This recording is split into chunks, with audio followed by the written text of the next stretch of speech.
Hey folks, welcome to SchezzWho, and this is the Hampton Roads staple on politics. And I want you all tuning in to subscribe to this channel so we can all grow it. In fact, I'm going to throw that up here right now. Of course, I'm going to thank you for watching SchezzWho, but you got to like this episode. Go ahead and do that. I want you to subscribe to this channel. Go ahead and do that. And come back, of course, for all our episodes that we'll have in the future because I want to grow this thing. So like the video, provide comments, get this channel buzzing in the algorithm so the best content can be provided to you much more frequently, and I'll be appreciated. Tonight, I'll continue into the foray into the educational field and bring on a Virginia Beach School Board candidate. Before I do, I want to shout out all that makes this show possible. Leading off is always the lovely Andrea Dixon Chesviner. And bam, right there. Lovely wife, of course, who created this channel. I thank you every day for that and can't wait for more greatness from us in the future. I also want to show appreciation for Miss Ellen's Homestyle and Barbecue Express, LLC. In my opinion, home to the best fried fish in Hampton Roads.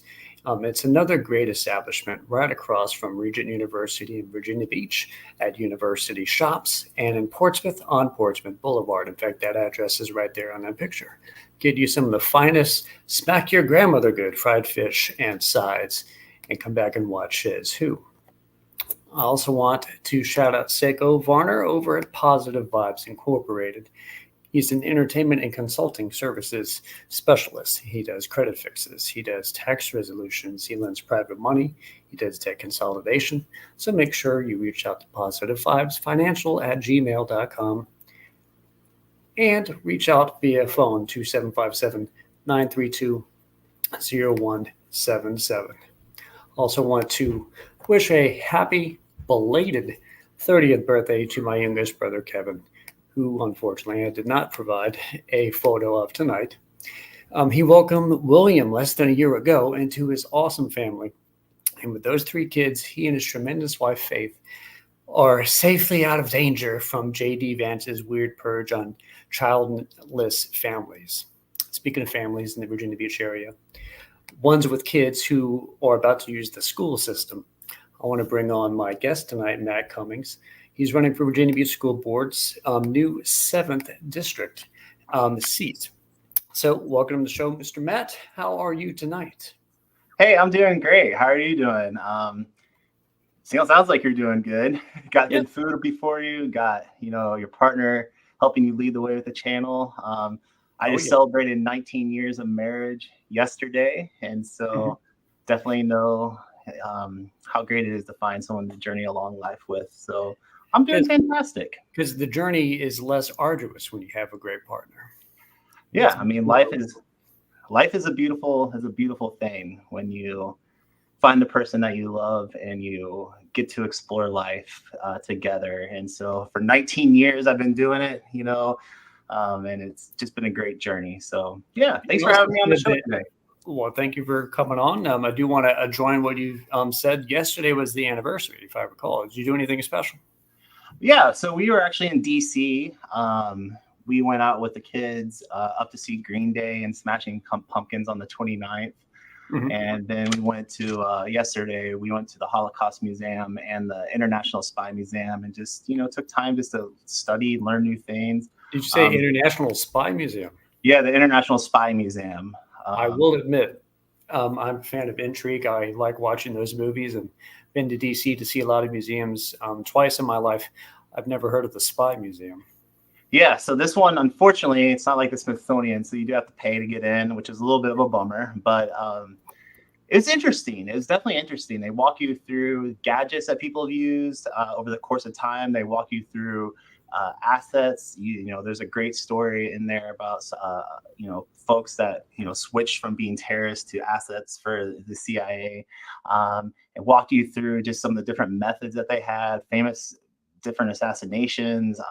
It's definitely a living and interactive experience of the history of espionage, not just in America but across the world. So I had a good time. It was very enjoyable just to go and learn something new. So, I am going to write that down the next time in DC. That is definitely be one of the places I want to hit up. and expand my knowledge on Spyfare. Yeah. Now, I went to your website to learn more about you, and I see that you like chess. Two Mhm. chess questions out of the gate. Okay. Who's your favorite chess player, and who do you think is the best player of all time? Oh gosh, my favorite chess player. Gosh, I mean, I feel like what's the GM's name who does Nardowski? He does the Daniel. speed. Yeah, Daniel he does this. Yeah, he does the speed runs. For those of you who don't know chess, like it's broken down into score, or you're given a rating. Like 500, 600, 700, 800, 900. And what he does is he takes a series of opening moves and shows you like, hey, this is how a beginner would play this line. Goes to the intermediate and says this is how an intermediate would play this line, and then goes to the higher rated levels and shows just the ins and outs. And so if you're an avid chess fan and you spend way too much time memorizing the first 30 moves, if someone does A instead of B and then C instead of D, great series of videos to watch. And I love it. I have to say, obviously, my favorite player has got to be Magnus. I mean, he's a goat. The fact that he was, playing the world champion at like what, 7, 8, no, like 11, just gets up and walks away, comes back and wins the game in like a move. I mean, his in-game skills and tactics are phenomenal. So I do like chess. I get to play with the Hampton Roads Chess Club. Not so much anymore since I've started kickstarting the campaign, but I do enjoy playing, still learning. And chess teaches you to be humble. Yeah. You lose to 11-year-olds. Plenty of games in chess to know that I should not think so highly of myself. Yeah, you lose to 9-year-olds, and you're like, all right, like you get to be humbled. And so I've played some great kids. It's a great league too. Very welcoming. And Very open I also want to shout out the Hampton Roads Scholastic Chess Club, which does wonders to help bring in the youth of chess in Hampton Roads. I got a little bit at my start in terms of teaching around 2014 for several years as a teacher at the Hampton Roads Scholastic Chess Club, which happened to finish right when the Hampton Roads Chess Club would come in and play some games. So I really want to shout them out because they are great people, and it's always good to grow chess, at least in my opinion. So my answer would probably also be Magnus. I like Fabiano Caruana because I like to see United States chess players succeed. And I think favorite of all time, even though he ended his life quite controversial, is Bobby Fischer. I mean, his book is, we could talk chess all day, but his book is phenomenal. I learned a lot from his book, just growing in tactics and whatnot. But I don't know. I love the game. I hope to get better, but I don't know. Are you E4 or D4, Conrad? E4. All right, I'm D4, so I don't know if I think we should just drop the show. So you're more positional, I guess. Even though I studied a lot of Jeremy Silman books because his books are the ones I use to myself get better. So yeah, even though he's a positional player, he probably would start D4. That's what I do. Now, in terms of education, and you're running in Virginia Beach, of course. Can you tell me more about your beach history and your history in general? Yeah, for sure. So I moved to Virginia Beach almost 2.5 years ago. My wife and I were working remotely. The company I was working at went fully online during the pandemic, and my wife is an online therapist. And we were living in Indiana, and we were like, all right, where do we want to move to? And so as we were thinking about life, as we were off in this remote sphere, thinking, we love the beach. We love being outside. We absolutely love nature. We want to live somewhere where there's good public schools because that's something that's very important to me, is, the schools. And so we looked around a lot to see like, where would we want to buy a house? Where would we want to relocate to? And so, we landed up in the Salem district. I absolutely love living here. My kids have had an amazing transition to our schools. Gotten to meet our teachers, assistant principals, and have nothing but a phenomenal experience. And so I think part of that is one reason and aspect why I'm stepping into the ring, for wanting to run for school board. But I think the bigger picture is, I've spent the last 13 years working in education. Now, predominantly, a lot of that's with adult learners. I did teach ESL in Shanghai, China for 3 years, kindergarten through second grade. that was a rewarding experience as well to, teach kids how to read, how to speak a language that was foreign to them, and get them to a level where they were pretty conversationally fluent by second grade. And so I had a phenomenal experience back then. And so the first 5 years I spent working in higher education at DePaul University. I was working with college access programs for first generation college students, where folks were the first, kids were the first, or not kids, first year students. They were the first folks in their family to come to college. And I got to help them succeed along their journey and find meaning and find enrichment. And then after working for 5 years, I was working in the civic engagement office, where we helped connect students to the community. We built out mentoring programs, literacy development programs, language enrichment, culture enrichment. I decided I wanted to join an ed tech startup. I had a wonderful opportunity to build out the student services in the vocational training space. And I was really drawn to the mission of building equity in tech. And so when I met with the founder, he had a great conversation with me where we just dialogued about hey, how do we take this pipeline to places like Amazon, Meta, Facebook, and how do we reverse that? In the sense that for so long, so many of those jobs have been folks who graduated from Stanford, MIT, Harvard. And our founder was driven by this idea that I could take any person off the street in 6 to 9 months, teach them to code if they show up to class, work hard, and do those things. And so I was involved for the last 5 years scaling a vocational school that started in Indianapolis, but ended up serving 40 students in 42 states. We got to work with folks who were in Amazon distribution centers, formerly incarcerated individuals. We got to work with folks, retail, service, and watch them land next steps in great employment. And so just helping build that school from the ground up, I think is also part of my educational experience as well. And so I hope to bring to the Virginia Beach School Board some of those skills that I've acquired in, terms of data analytics, operational excellence of growing the company, high deliverable customer service, staff. How do we treat our staff? How do we build a culture that's around reward and encouraging people to want to grow in their positions? And so when I sit and think about why did I choose to run for school board? One, there's an opportunity. And two, I think I bring in a very strong skill set of working with people to help them achieve their goals, both in an individual level with kids and students through the mentoring programs I was involved with, the after school programs I was involved with in East Appalachia, but also within the actual corporate structure. I bring in a strong background of data, predictive analytics. I built and designed intervention models, and a regression analysis that said, we need to meet with this person immediately or they're at risk of dropping out, and utilizing gobs of Excel rows to figure those things out. And so, the opportunity arises, and I'm passionate about public education. I'm passionate about building our culture around, our teachers and ensuring that they're taken care of. And those are the major reasons that I stepped up. And, I know I'm new to Virginia Beach, but so are a lot of our families. True. This is one of the most transitional places in the country. And I think that's a perspective that needs to sit at the school board, is the fact that we have so many families that are moving in, moving out, transitioning. And so I hope to add in that fresh perspective to the Virginia Beach School Board through this opportunity. I also want to shout out the Salem district. I went to Salem Middle School. I went to Salem High School. So that area of Virginia Beach is very important to me. So I want to give the Sun Devils and the Sharks a shout out for that. Yeah, I love it. Very recently, the Fourth Circuit Court of Appeals affirmed Virginia Beach's district system.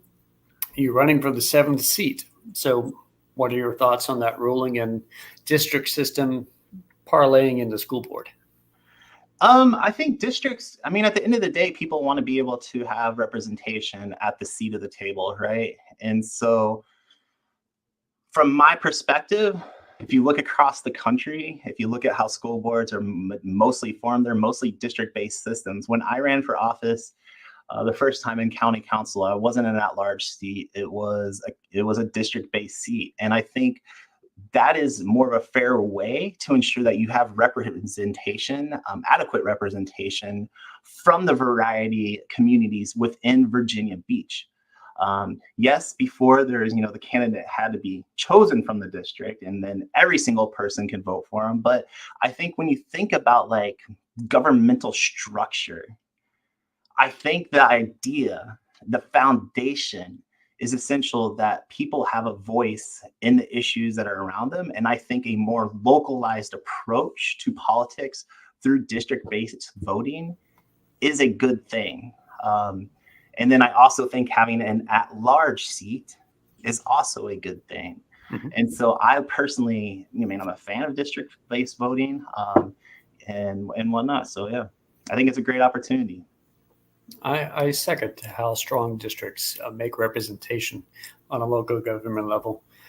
So share your opinions on that as well. I believe so did a couple of my more recent guests, largely MJ Rogers and Alveda Green, two great women candidates for Virginia Beach School Board in their own right.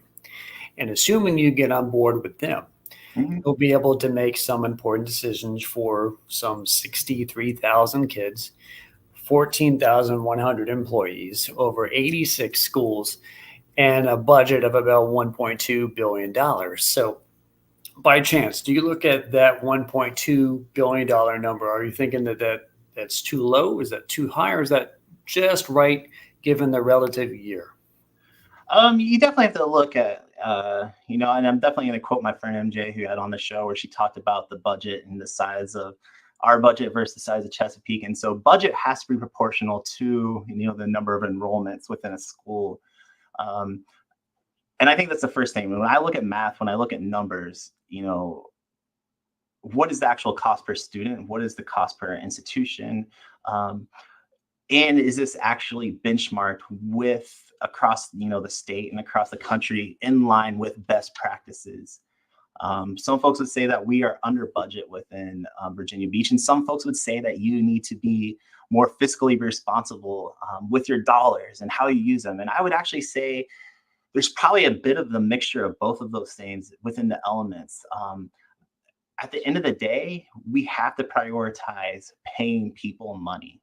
And I really want to emphasize that because if you want folks, our teachers, our staff are the front line of our education, right? And if they're working two jobs, if their income is not going up with with the cost of living, that just makes us a less desirable place to work in a less desirable profession. We have to take care of our staff if we expect great outcomes.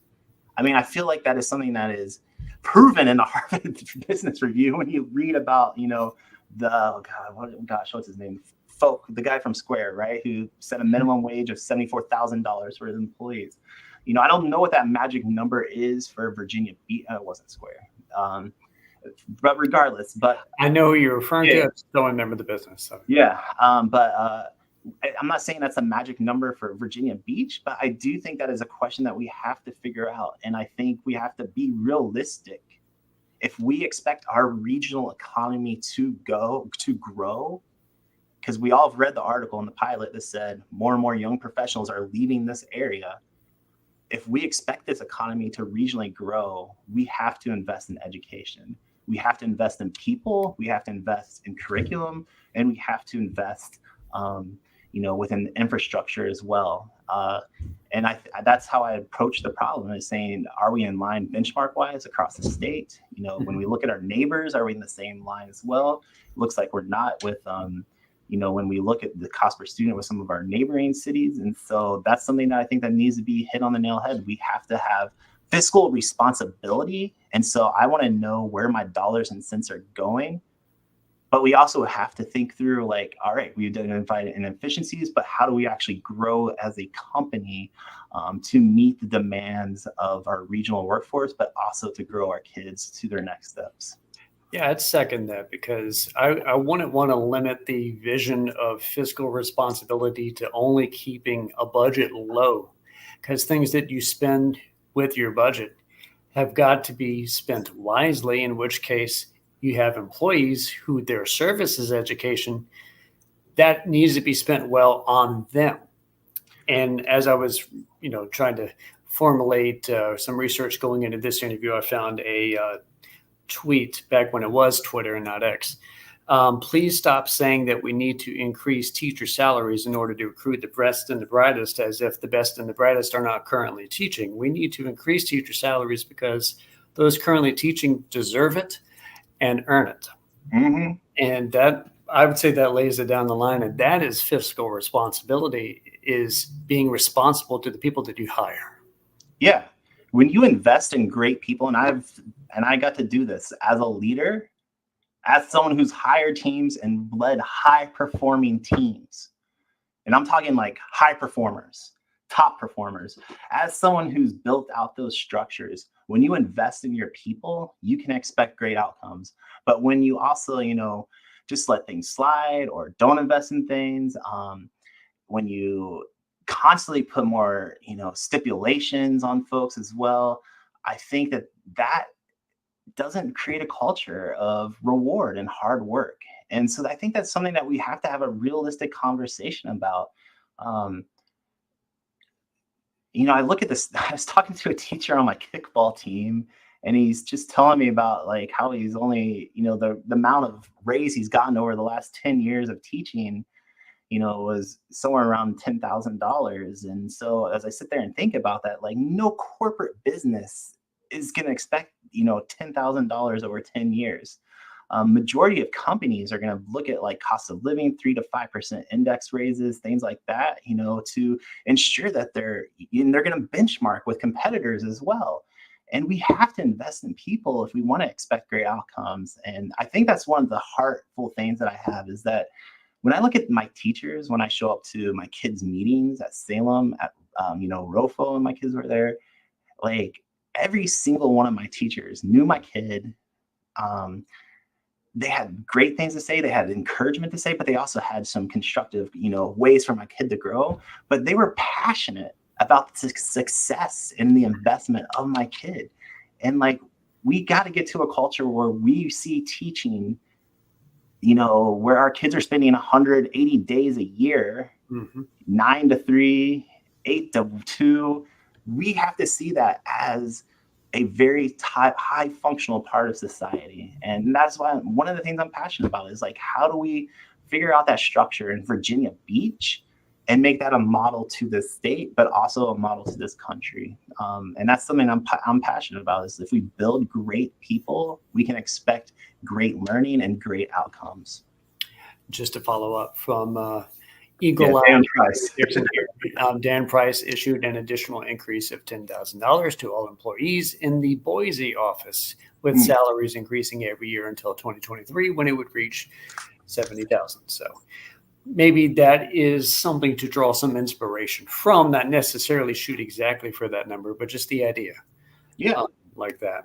And as we have mentioned a lot in the past couple of minutes about how important it is to invest in teaching via teachers, here's something that strikes me. You have as your top issue, support the teachers. You have your opponent, who I have asked to come on the show, and I await his response, is heavily funded by Students First Virginia PAC. Can you elaborate on this messaging disconnect between, say, putting students first versus teachers first? Well, I think you put students first when you put teachers first. I mean, I think that's a realistic thing, is that, you put students first when your teachers are first, when the people who are responsible for the growth and professional development and the learning, the foundations of life,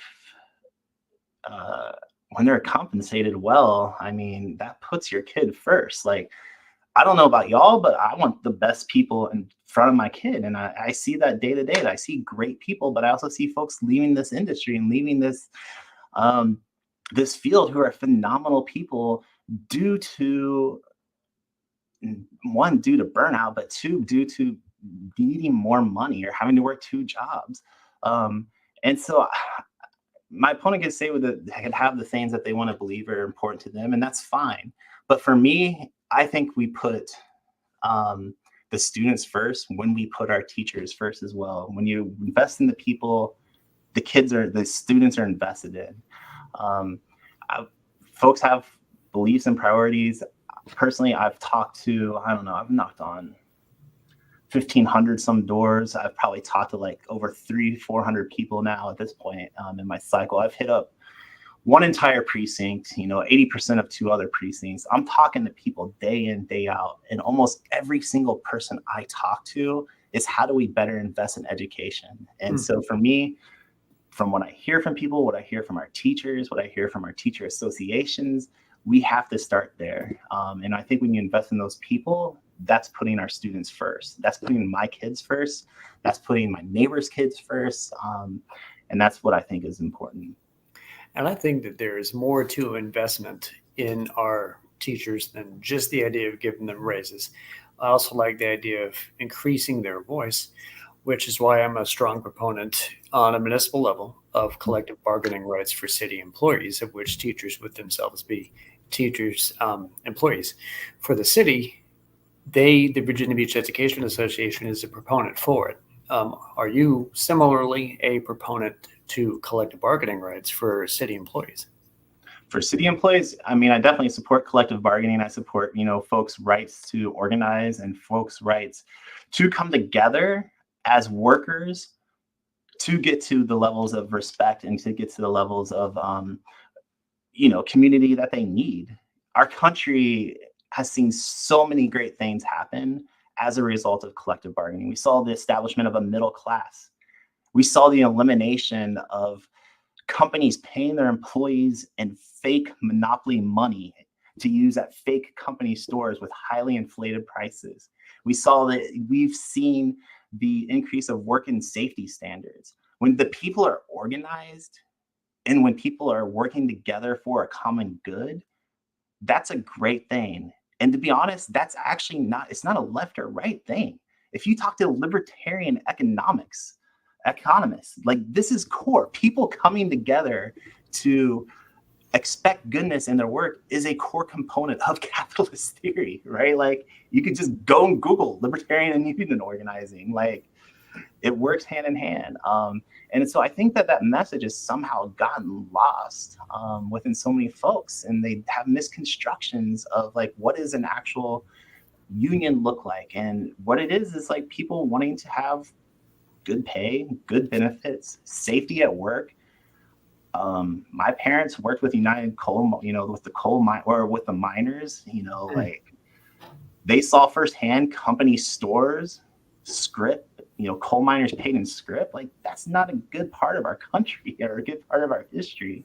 And so I think when we see folks coming together, it's a great thing, and it could be a good thing. There's ins and outs, within any philosophy, but I think, like, moving forward, I think it is good. And honestly, I think as a company, if we started at a place like Dan Price is doing, where you're doing what Andrew Yang calls human-centric capitalism, which is something I'm a proponent of, I think that eliminates, the idea for people to want to actually collectively organize, because when you treat someone with humanity, when you share with them profits, when you remember there's a person, when you pay them well, when you give them great benefits, that kind of de-incentivizes, I think, that need to collectively bargain. But because we don't live in the system, this goes into way deeper things, but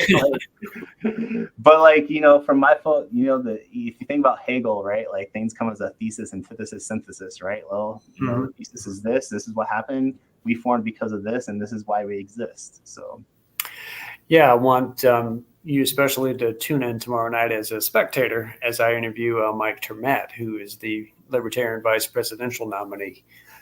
So maybe I'll get to ask him some similar questions of that. I'm appreciative that we have a few more comments that have rolled in here, especially from good friend Mr. Dozier Sherwin, known him all the way back since Glenwood Elementary School back in the same Salem district in Virginia Beach. How about investing more into your employees just as much as you, the teachers, which, there's a lot of other people than who are just teachers that work at schools. Oh, yeah. I think the same thing works for, I was not part of the school system, even though I worked in the schools when I was part of Virginia Beach Parks and Recs out of school time. If that's heavily invested into from a different part of the budget, that will also increase the good services as well. So as Dozier would point out, investing more into employees across the board could be a good thing. I would agree with that. Yeah, I agree with that too. You invest in people, you expect great outcomes. And I think if we want to make a desirable place for someone to work, to, ideally we want Virginia Beach Public Schools to be the best absolute place that people can live and work. That starts with investment. And when you invest in the forefront of people, you should expect good things. Companies should want to retain their employees, right? And they should want to be able to pay them a living wage so that they can be at the place where they work and be able to support their families. And for me, that's where great education starts with those things. I also want to highlight that we have a comment from another candidate out of Virginia Beach, Mr. Ryan Gillum, who is running for city council against the current incumbent Hutchinson in Virginia Beach District 1. He says, yes, companies, not municipalities, apples and oranges. I believe that's where you two might differ ideologically between collective bargaining. And of course, I would mention to Mr. Gillum that I know that he doesn't support collective bargaining for city employees, and I do. But the reason why I would sell it is that city employees don't lose their right to assemble and to speak for themselves just because they are city employees. That's where my distinction with Mr. Gilliam would be. If you want to provide commentary on his comment, go right ahead. No, I actually appreciate the comment because I think the conversation is super healthy. And I respect where people come from with that, with a sense of like, our tax dollars pay for people, right? And so the question is like, how are we the most responsible with our tax dollars? And I personally don't think it is irresponsible to inspire people to want to bargain through collectively bargain. I think investing in people and people having a voice within, their income is not necessarily irresponsible use of tax dollars.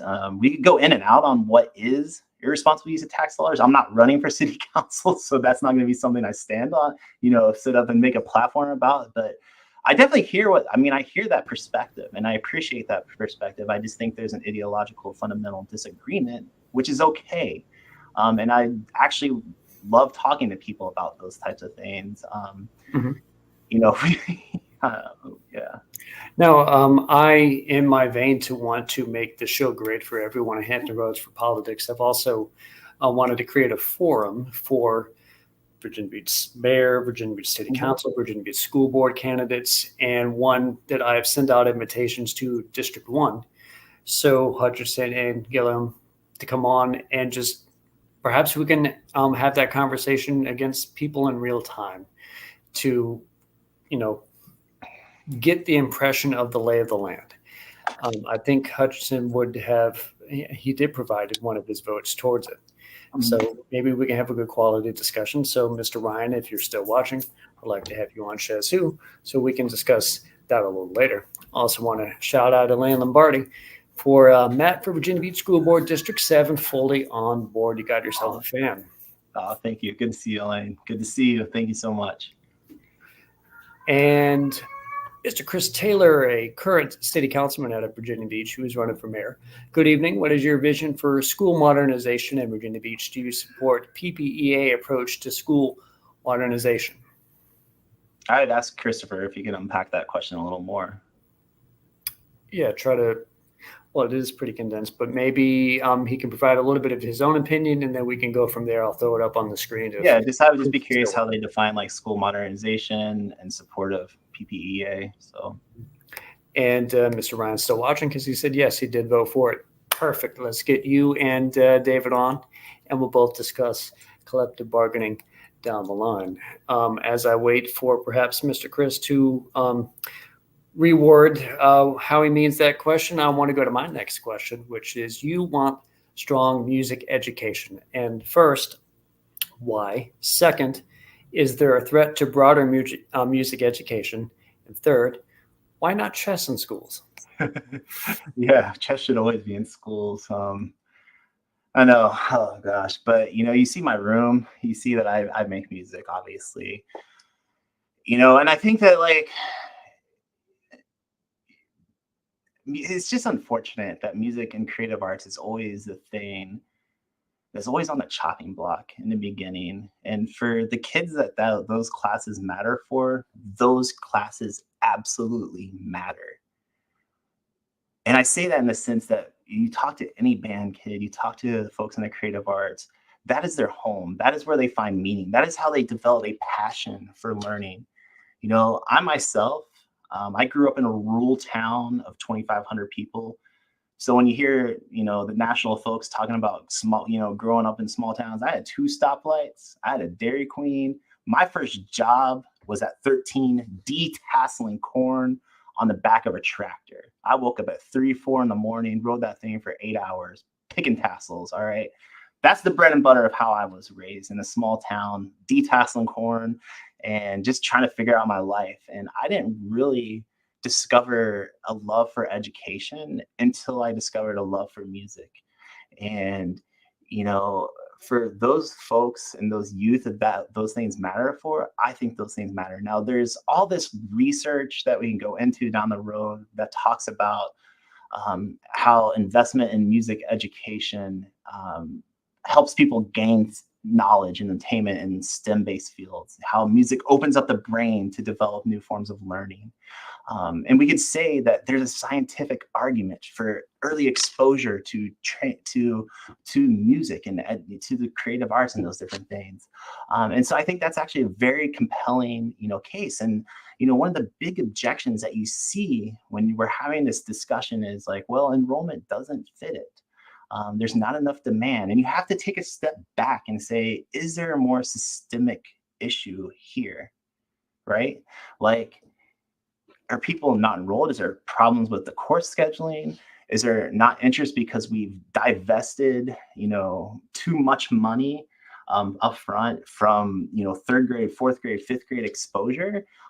Those are the things that I think about. And, you know, obviously, like, I don't want to make every single kid play the violin, but I do think for the youth who are involved with music education and with creative arts, those classes absolutely matter. And I think we have to ensure that when we think about public education in the traditional sense, the idea is offering a broad range of education. Those resources and those opportunities have to be available for our youth to grow, because I know for a fact, as someone who came from that background, those classes matter. I honestly, you know, I say all this stuff about school. Like, I was not a great student. I was a 2.7 GPA. I was on academic probation my first year of college before I dropped out. You know, I had an undiagnosed ADHD, like, you know, so many folks in my generation do.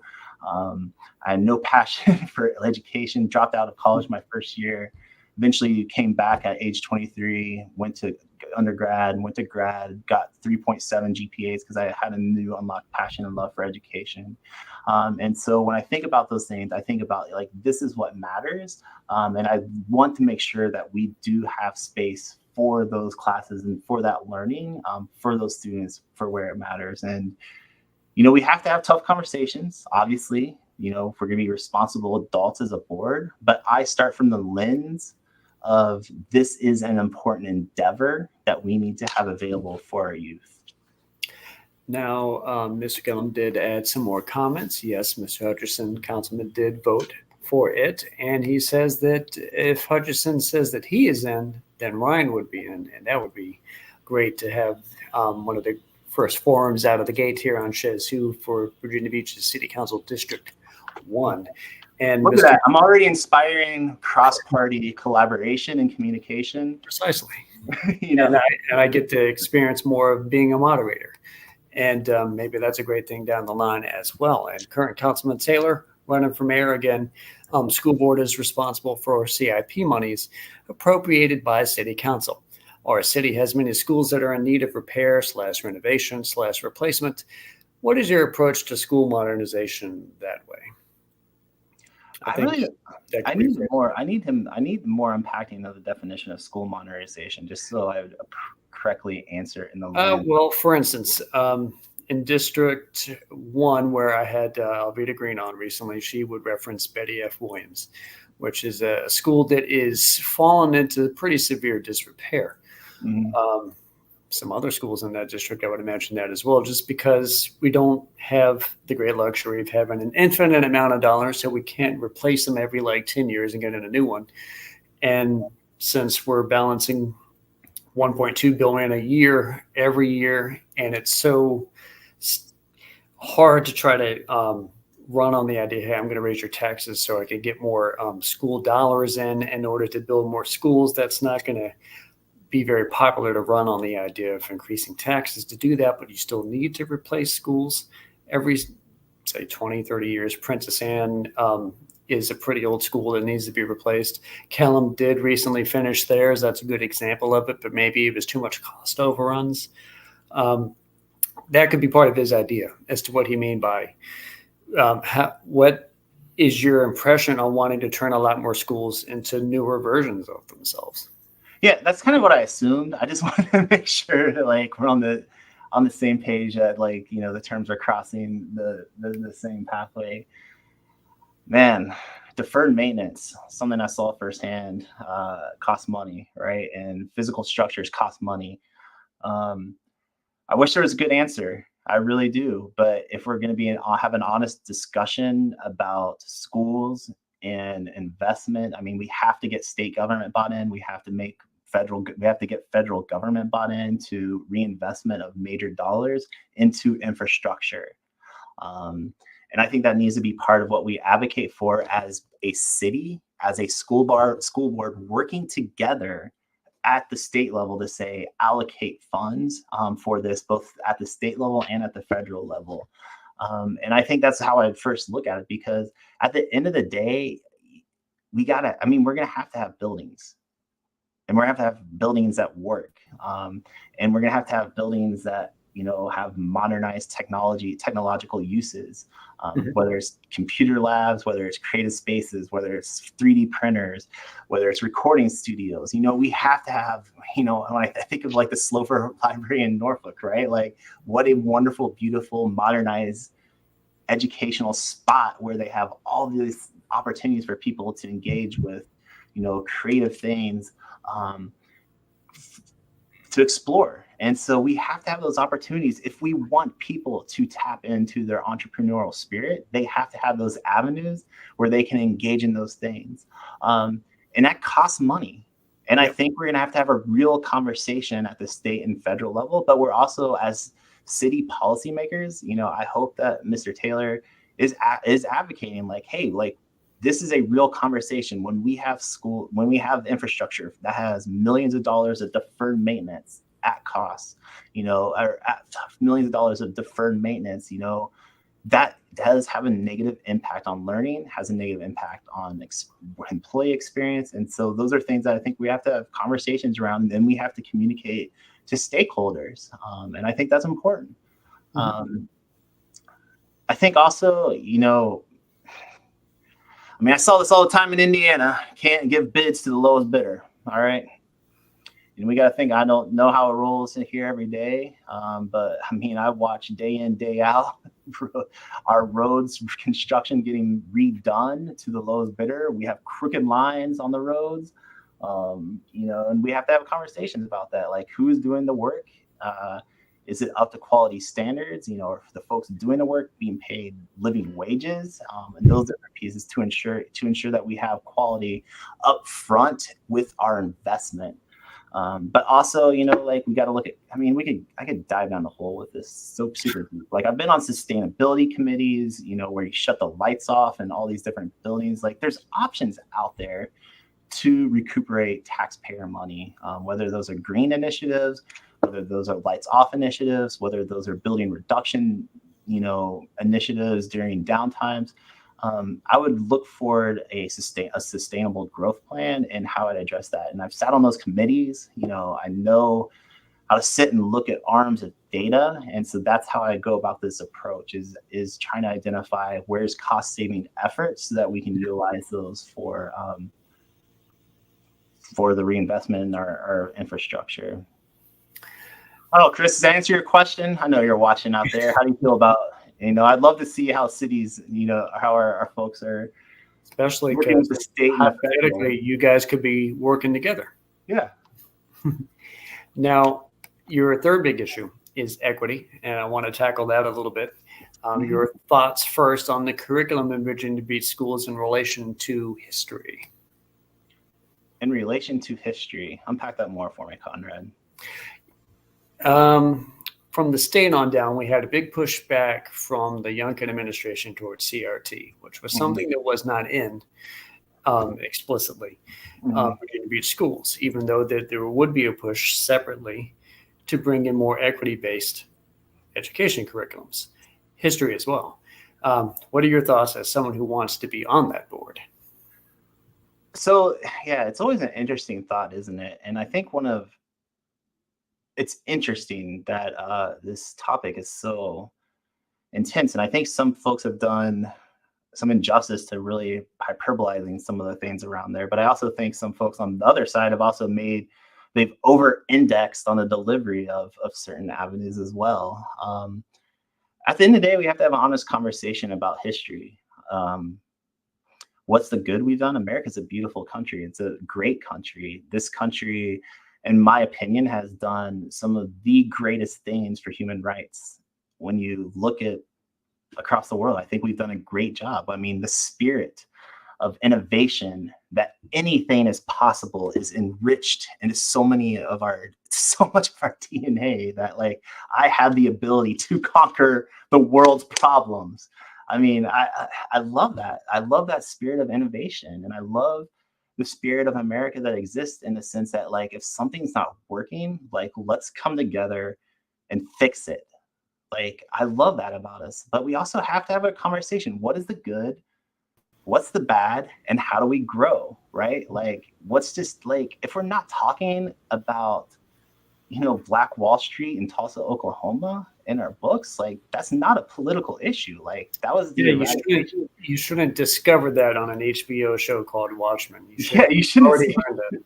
you shouldn't be that's a good point. Like you shouldn't be season episode one being like, wait, did this actually take place? You shouldn't learn it. Like, obviously like you're not gonna unpack like the ins and outs of like things like the My Lai massacre, or you're not gonna unpack like, some of the different pieces of injustices through our history of like what Columbus did. Like, you're not going to go into super in-depth thing, but I think it's important, right, to have that conversation of like, yes, there was a spirit of discovery and innovation, but like there was some bad stuff that happened too.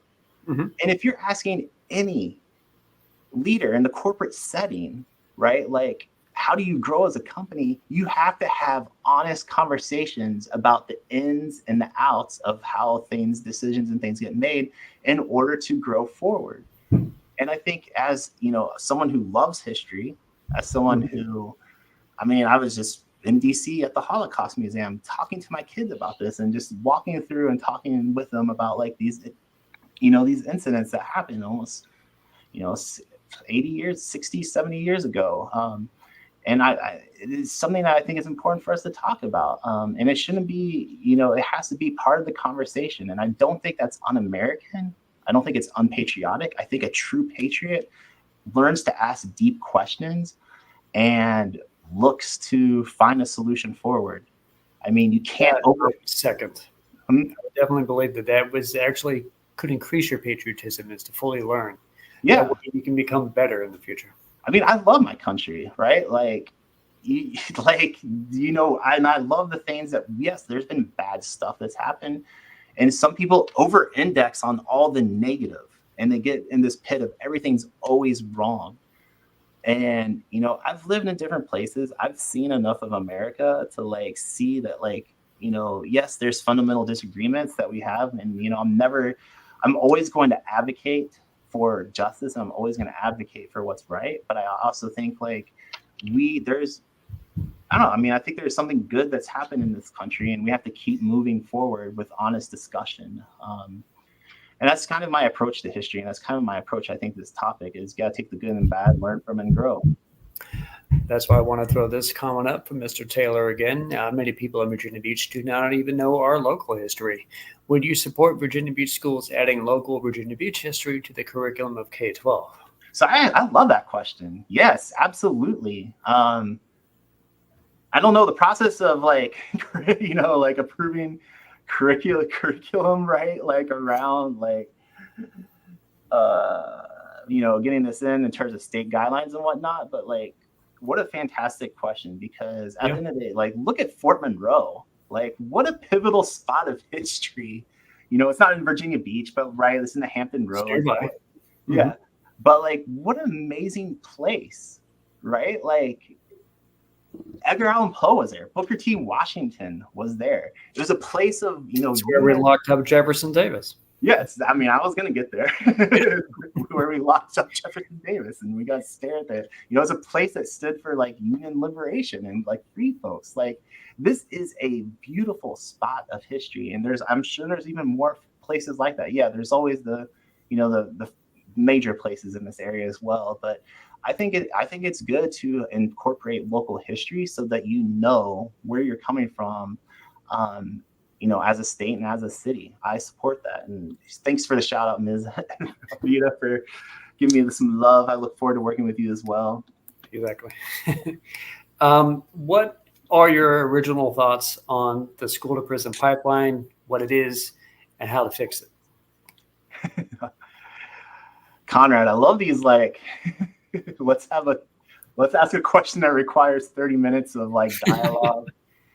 Well, I will anticipate. I did not anticipate so many great comments from the thread. Yeah. But, Well, I have.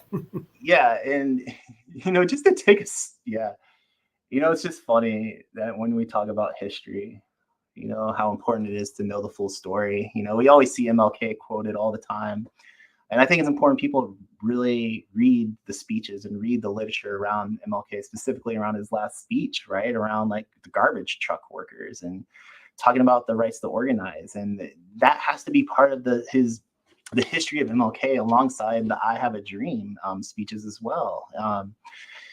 But I sit there and think about this question about school to prison pipeline. I worked with the Children's Defense Fund. They're one of the major proponents of talking about this issue. I was an intern with Freedom Schools.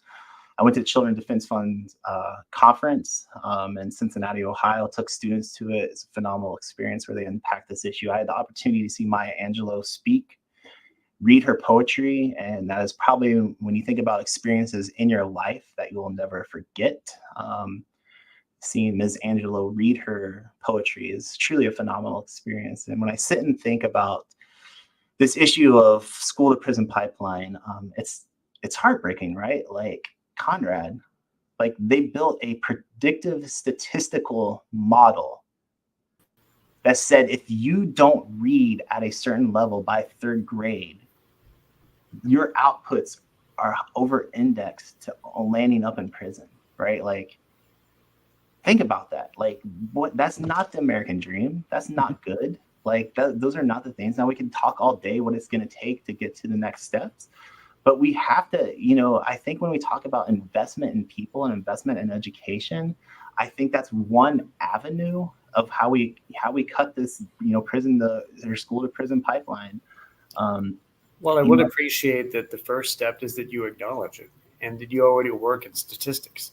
And you know how important it is to acknowledge what it is. That way, you being on the board, you can come up with ideas in the fly to want to address it. And it's important enough just to acknowledge it right out of the gate. I mean, I think it's it's well documented, right? Like, people of all angles, all sides talk about this issue of this issue. And, to the folks listening, if you're still there, I'd really encourage you to read a book. And I think it's a good book. And I actually would love to hear some of the folks who are on a different side of the aisle of me politically, just to give this essay a read and reach out to me. You could email me, you could like my Facebook page. Like, I'm a normal human who's approachable. Like, we can have a conversation. I'm friendly. I'm a nice person. Like, I love people, and I love hearing ideas, and like, I love hearing what people have to say. And so when I sit and think about like an essay that really holds core to my thoughts and how I'd approach this issue is by Malcolm Gladwell. He wrote this essay called $1 Million Murray. And so the whole point of this was an essay in the 90s that talked about like this guy Murray, who was homeless, who had recurring visits to ER, who had recurring visits for healthcare, social workers, services, and he calculated the actual outputs, the actual cost that it took for the system to provide services for him. And Malcolm Gladwell asked this question: what if we didn't offer a Band-Aid, but we actually offered a way to fix the scrape, right? And he says, if we invest up front within these people, and I'm curious, Christopher, your opinion from city council as well, and also as a mayor candidate, like if we invest in these social issues up front, it actually cut the costs of services down the road. And that is that essay was pivotal to me because it changed the way that I thought about, how do we best spend money, is that we have to look at root cause analysis. We have to address the issues head on. And it's not just like throw money at it. It's not just like pay a bunch of, throw all this dollars and everything. It is, let's figure out an actual structure of support that will address these issues. And so that essay changed my life, changed how I thought about a lot of things. And it's one of those essays that I always refer people to read. It's $1 Million Murray by Malcolm Gladwell. The guy, he's wrote Blink, wrote some of the other books as well that are like top sellers. And he's a pretty neutral guy. But he's someone that I think when we think about this talk and this conversation, it is expensive. Yeah. To house people in prison. And let me say this also, Conrad, people are making money off it, and there's people who have a vested interest. Yeah, prison is a private ownership thing is achieved from the very the jump, because that means you have an internal incentive to want to be fully stocked with people in your prisons, which means you might lobby to create laws that shouldn't be laws because people tend to break them type of situation. But it's just my flight of fancy on those thoughts. I want to combine some questions here to try to get this out at a reasonable time. Stance on distance learning and how it may have failed some kids, and addressing the COVID learning gap, especially with students with disabilities. Yeah, so distance learning. My background's in online education and growing and stealing that. We have to be real for a minute. We had a pandemic, like millions of people died, right? Like this thing impacted our country and impacted the world. As a country, as a globalized society, I don't think anyone was really prepared infrastructure-wise, delivery-wise, at scale to provide, the needed amounts of it. Like we can't just pack up shop and be like, all right, learn through the computers now. That's a difficult thing to navigate. There's a whole realm of people who are trained, who go to grad school for this, who, work in this sector. And to the idea that we could just turn a key and deliver, education, the fact that our teachers worked extremely hard to, my kids' teachers during the pandemic were they're trying their hardest to learn how to use new technology. They're trying their hardest to entertain people, but they're also trying to bring a sense of Mr. Rogers-esque calmness to this global pandemic that was happening, where we had all these questions of holy heck, what is going on in our world? And yeah, it was tough, right? It wasn't the greatest thing. So how do we fix that issue? And gosh, I wish there was easy, simple solutions. One, we have a teacher shortage. All right. We got to be real about that. Did I read correctly that we had 70 unfilled positions in our school system? For teachers, we have a teacher shortage regionally and locally. Those gaps don't go like this when you have a staff shortage. Those gaps, impact people. Those teacher shortages impact the people who had the biggest gaps in their education. And I think that's something that we have to talk about. We have to change the way we think about schools. And when I say that, we have to see public education as a core component of our community around us. Our schools are our pride. I love our schools. And that should be the way that we approach it, that this is the place that our kids go to receive their growth for learning math, learning how to read, learning about history. This is the place that helps, make them into great citizens. Obviously, like, parents are involved too, right? And schools say, like, hey, like, get involved. There is no school out there that's like, nah, parents, stay outside the door. No, they're all like, come in, like, let's meet, help us out, help us grow and learn together. And I think that's the avenue that we have to go down with education, is that we have to see this as an investment. And so do I have a 3-pronged approach, a plan to make up these gaps? I mean, the immediate answer is like, yeah, pay people money to show up and do their jobs extremely well, invest in frontline serving staff, invest in hiring reading specialists, utilizing data, figure out who's behind, look at research and utilize data back methods to, address the biggest gaps, cohort people in the smaller class sizes. Like, yeah, these are all the things that we could do. But when we have a shortage that is increasing class size, that's going to impact learning. Like, that's how I'd approach this problem, and saying that my biggest thing is invest up front to expect great outcomes down the road. And that's how I go about it. I think our schools do a fantastic job. I think the parents this is what I love about Salem Middle, is like, parents show up. Like, parents aren't there just dropping their kids off. You got a chorus event, like, the entire place is packed.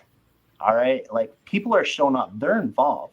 And like, they respect their schools, and we want to make sure that our schools continue to be those places that provide community, that provide sense of growth. And that's I think how we address some of those gaps.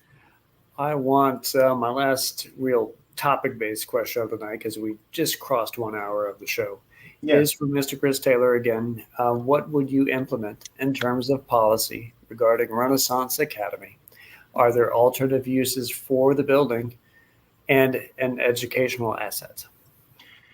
Our teachers and our staff and our folks at Renaissance Academy are, what a great group of people, right? Like, folks who are saying, I'm going to step up and work with, students who have disciplinary issues, have troubles at home, maybe, who have had, hard times learning. What a great group of folks who are stepping up and saying, like, I want to be a solution.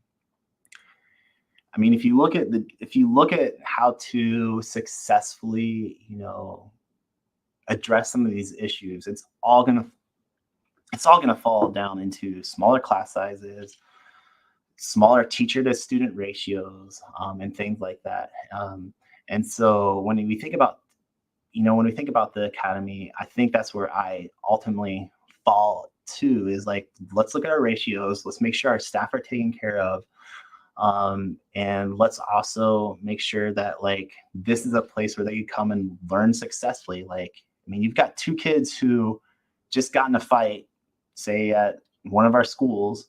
Now they're both at that academy, still learning together. Like, that's a difficult avenue to drive down, and we have staff who are working hard to really, like, help people win and grow. When you think about alternative uses for building and educate for buildings, right? Like, tough question. Because that's a question that's being asked everywhere, is like, how do you use all these abandoned strip mall stores that are not going well, right? Like, how do we utilize infrastructure well? My background's in urban theory and urban, community development, like undergrad and grad, right? Like, I've studied potholes, I've studied road infrastructure, I've studied how to use space. Like, how to use buildings is a great question. Some of the things I think about immediately are, how do we utilize this for vocational training? How do we utilize space to enhance some of the deliverables that we want to see implemented, right? Like, Hampton has a vocational training program that's going on with folks who are in similar populations. I met the person at Shauna Turner's March against gun violence in Level Green neighborhood. We had a fantastic conversation where we talked about how there's federal dollars on the table that we can potentially have access to, where we could see, these types of programs in Virginia Beach. And I think that's the thing that I would think about, is like, all right, how do we take the hard work that's going on into these schools, and how do we enhance the learning opportunities, vocational training, right? Like whether it's HVAC, whether it's teaching people to code, whether it's working with design-based work, marketing, whether it's, construction-based things, whether it's police-based work, firefighters. That's how I would start envisioning space being utilized, is more applied and experiential learning opportunities. Vocational training is a hot topic right now, right? Like if you look across like all of our platforms for school board, I think everyone's talking about it.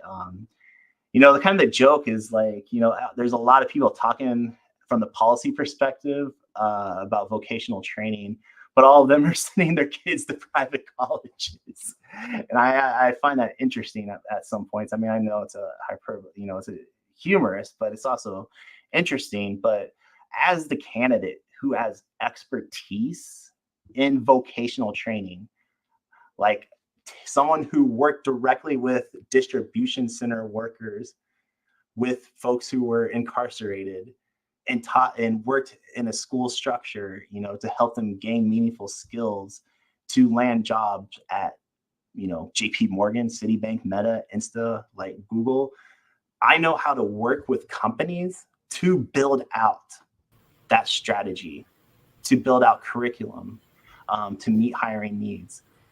This is my expertise. And so I would love to be able to serve our school board in that capacity. As someone who built this out across 42 states, over 5,000, students served, there's something that I hope to bring in. When I look at those buildings, that's what I would first think of, is how do we create more hands-on and applied learning? And if you look, and Conrad, I'll babble forever because like I apologize because like I come from, I'm passionate about this, right? Like if you create opportunities for applied learning, that's what triggers inside your brain, that high level order of thinking and that high level order of skill development. Like it helps you develop purpose, helps you develop, mission in your life, but also gives you a tangible output with your hands. And that's how I want to see things be utilized, is like more hands-on, applied, experiential, vocational based learning. Well, we're nearing the end, and I want you to give your best pitch as to why you should be elected this year in 2024. And as you do that, I'll get your website and share it on the screen.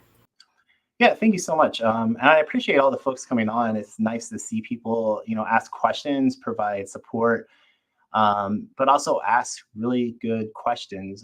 And I think at the end of the day, like, I'm very empathetic to the fact that like we're not going to see eye to eye on every single issue.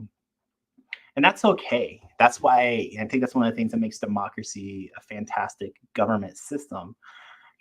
The things that are very important to me are things that, I hold core to my beliefs, and there's things that other folks have as well. But at the end of the day, school board is supposed to be boring. And there's so many outsiders politically trying to politicize and hyperbolize issues. Like it's supposed to be about budgets, it's supposed to be about finance, building infrastructure, like it's supposed to be about policy-based work, and when I think about school board, and I use the term boring loosely, but because those are things that excite me, what I bring to the board and what I would bring to Virginia Beach is expertise, experience.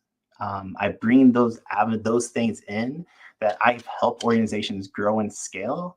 I know how to build high-performing culture and high-performing teams. I understand that we have to work with our frontline folks in order to ensure quality education, that our students and our kids have the best experience. But I also understand as well that like we have to have a vision to go forward. And I think as a candidate with over 13 years of education experience in District 7, I think there's a good case. I have a direct investment with my kids. My daughter's in Tallwood at the Global Language Academy. His son's going to Salem Middle again next year. We moved here because we love the education and the school. And so I have a direct investment with the actual outputs of my work. And I'm someone who knows how to work with people all across, right, the political aisle. I ran for office in rural Indiana, and I built a strong bipartisan movement of getting people to vote for me because I bring in a background of operational excellence. You know, just to close out, my best speech of like why you should vote for me. I think all those things provide sufficient reasons, but in the end of the day, I can know how to do math. I know how to do spreadsheets. I know how to do financial analysis. I know how to do predictive analytics. I know how to do student interventions. Our school system uses Canvas, LMS, something that I have expertise in. I built an intervention system from the metadata, in Canvas, user activity, how many times someone was logged in, grades, turn in assignments, and turn that into an intervention, model where we were piping the data via API to, our SIS and building tactics to ensure that we were getting students across the finish line, and making sure that they reach their goals. Like, this expertise that I bring into the board, I think will help us grow Virginia Beach School Board, and grow our school district for the future. I'm passionate about public education. I'm running because I love public education. And I'm a huge supporter of public education. And I don't want to see public education be erased, because for so many folks, this is how they have the access to information, how they have access to growth, how they have access to economic opportunity. And I believe strongly that I want to serve on this board to continue to grow the strengths of our school. And, there's a lot of good people who are working, I think, for the schools and helping it grow forward. And I think I would add in a lot of those add in to the skills that exist, corporate skills, but also I know people see me, they're like, Matt, you got tattoos and earrings, you don't look corporate. But I'm like, this is what I add in, is like some of these business traits.